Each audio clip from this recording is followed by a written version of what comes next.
One thing I've always wanted in Slay the Spire is a set list of challenges to complete. And by challenges, I mean a list of specialized runs with rules and gameplay twists that are different from what you would expect from a standard run. You can see examples of what I'm talking about in games such as The Binding of Isaac or Monster Train.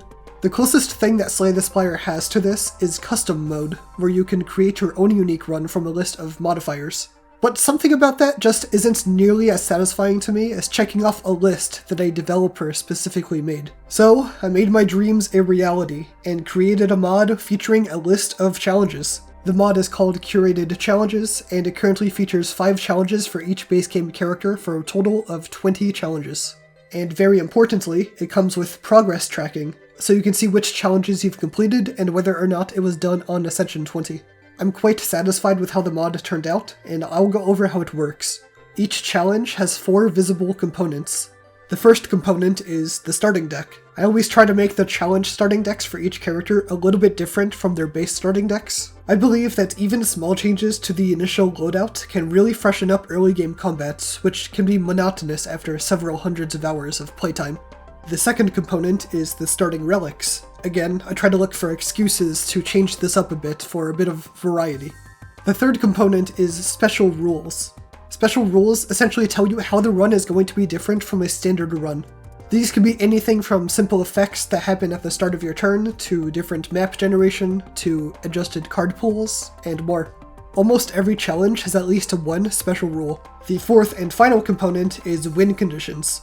There's always at least one win condition, usually for beating Act 3 or 4, but sometimes there are alternate win conditions which allow you to beat the game in different ways than you may be used to. Win conditions can encourage you to play in drastically different ways than you normally would.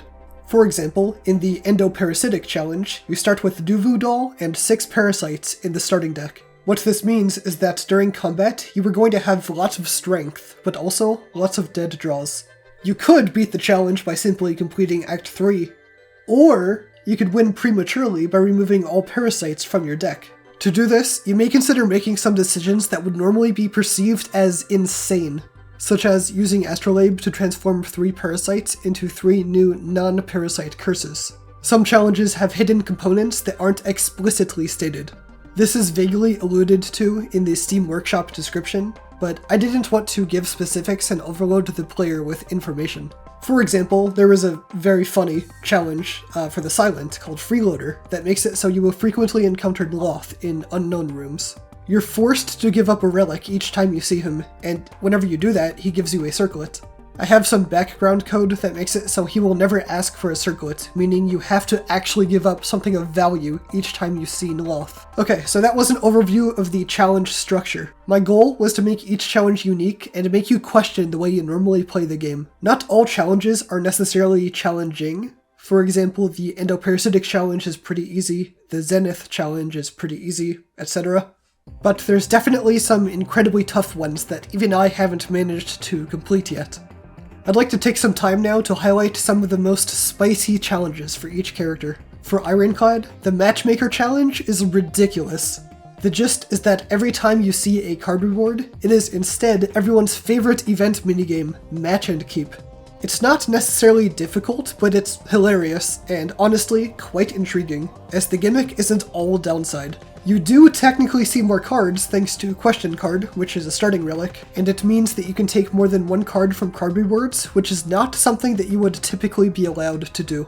For Silent, the Glass Cannon challenge starts you with a fully upgraded starting deck, including a glass knife, but you start with 1 max HP, which leaves very little room for error.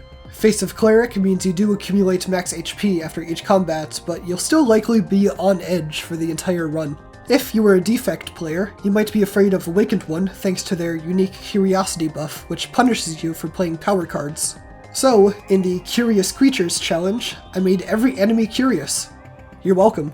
I think I cooked especially hard on the Watcher challenges. All of them are fun and actually make me enjoy playing as her.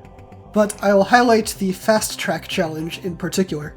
If you think Watcher is so easy and powerful, then fine, how about you just skip Act 1 and go straight to Act 2 instead?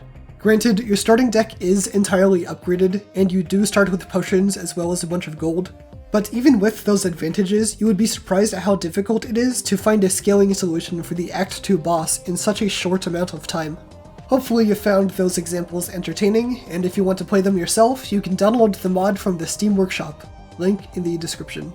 Alternatively, if you're a mod creator and want to make your own challenges, it's very easy to do so, even if you have little programming knowledge. There is a guide on the mod's GitHub page that you can follow for that. Thank you for watching. If you have any suggestions for challenges, or even suggestions for a different mod entirely, please let me know, and I may add it to my to-do list if I like it. Goodbye.